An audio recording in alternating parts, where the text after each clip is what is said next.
Assalamualaikum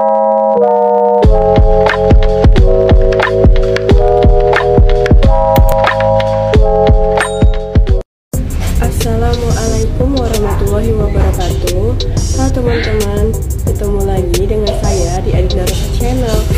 Di video kali ini saya akan menjelaskan teori sastra, yaitu tentang teori kebutuhan Maslow. Nah, apa sih yang dimaksud dengan teori kebutuhan Maslow? Maslow menjelaskan bahwa manusia harus memenuhi kebutuhannya yang paling rendah terlebih dahulu sebelum naik ke tingkat yang lebih tinggi sampai ia bisa mengaktualisasikan dirinya. Lalu, teori hierarki Maslow ini menyatakan ada 5 tingkatan dalam kebutuhan manusia, dimulai dari yang paling rendah, yaitu kebutuhan fisiologis, kebutuhan rasa aman, kebutuhan sosial, kebutuhan ego, dan kebutuhan aktualisasi diri sebagai tingkatan paling tinggi. Dengan kata lain, manusia tidak akan bisa mencapai kebutuhan yang paling tinggi tanpa menyelesaikan kebutuhan yang paling rendah.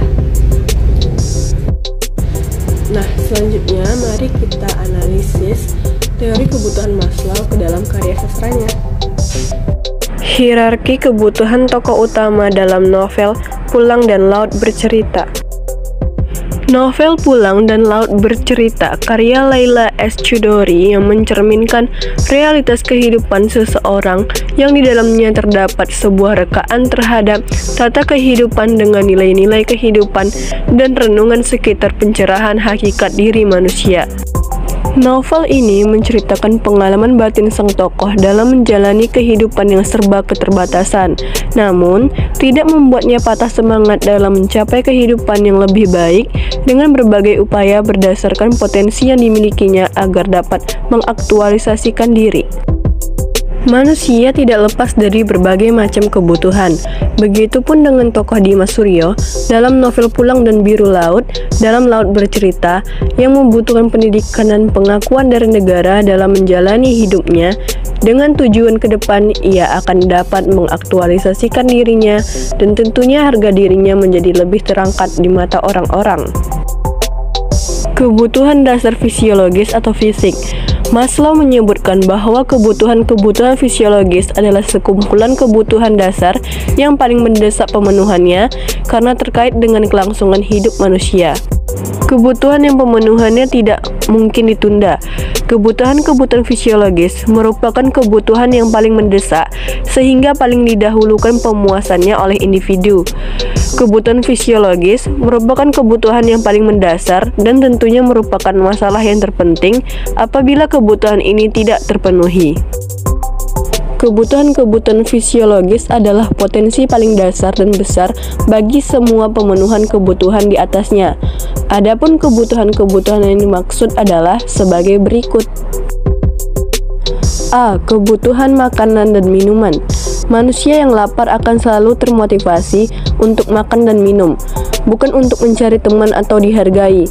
Manusia akan mengabaikan atau menekan dulu semua kebutuhan lain sampai kebutuhan fisiologisnya itu terpuaskan agar memperoleh keseimbangan dalam berpikir untuk kebutuhan selanjutnya.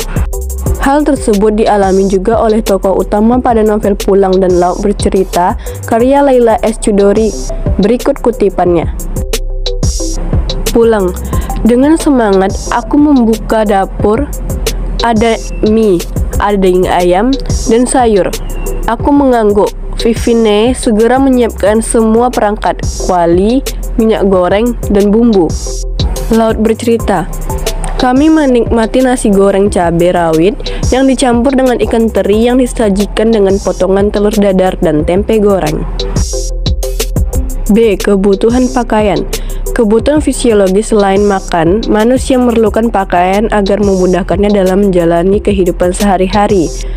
Nah, kebutuhan ini merupakan kebutuhan yang termasuk kebutuhan mendesak dalam pemenuhannya dan diusahakan harus dipenuhi oleh manusia sebisa mungkin. Hal tersebut dialami juga oleh tokoh utama pada novel Pulang dan Laut Bercerita karya Leila S. Chudori. Berikut kutipannya. Laut Bercerita. Kamu pakai baju dan kita makan dulu, ucap Anjani mengusap pipiku. C. Kebutuhan istirahat. Kebutuhan dasar fisiologis selain makan, minuman, dan pakaian, kebutuhan istirahat juga termasuk kebutuhan dasar fisiologis. Kebutuhan ini adalah keadaan rileks tanpa adanya tekanan emosional, bukan hanya dalam keadaan beraktivitas, tetapi juga kondisi yang membutuhkan ketenangan. Hal tersebut juga dialami oleh tokoh utama pada novel Pulang dan Laut Bercerita. Berikut kutipannya. Melang, bukankah sudah kukatakan, aku ingin pulang ke rumahku di karet. Kebutuhan psikis. Kebutuhan psikis merupakan kebutuhan yang akan diusahakan oleh individu setelah kebutuhan dasar fisiologisnya terpenuhi.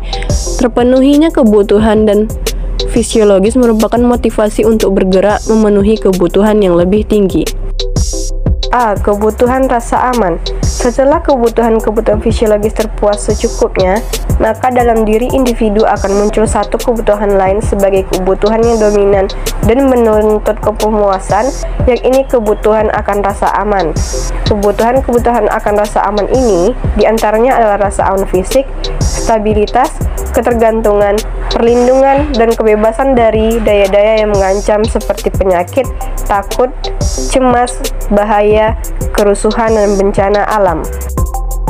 Kebutuhan aman secara fisik merupakan kebutuhan yang diperlukan oleh seseorang yang diakibatkan oleh gangguan-gangguan di lingkungannya.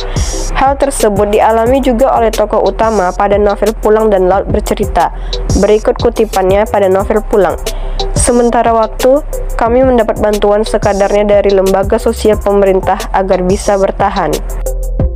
B. Kebutuhan rasa cinta dan ingin memiliki. Hal tersebut dialami juga oleh tokoh utama pada novel Pulang dan Laut Bercerita. Berikut kutipannya. Novel Pulang.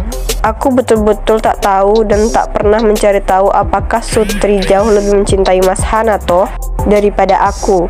Aku lebih tak tahu lagi mengapa sampai detik ini setelah bertemu dengan Vivine yang jelita dan menikahinya, hatiku masih bergetar setiap kali mengenang Surti. C. Kebutuhan aktualisasi diri.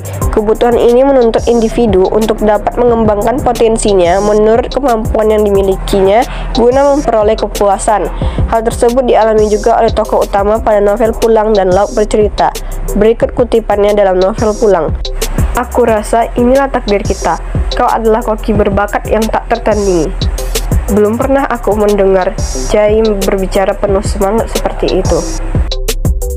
Jadi kesimpulannya adalah dalam novel Pulang dan Laut Bercerita, karya Leila S. Chudori, ditemukan beragam bentuk pemenuhan kebutuhan yang dilakukan oleh tokoh utama. Di antara terbagi menjadi dua, yakni kebutuhan fisiologis yang diantaranya adalah kebutuhan makan, minum, berpakaian, istirahat. Kemudian yang kedua adalah kebutuhan psikis, yang meliputi kebutuhan rasa aman, rasa cinta, harga diri, dan aktualisasi diri.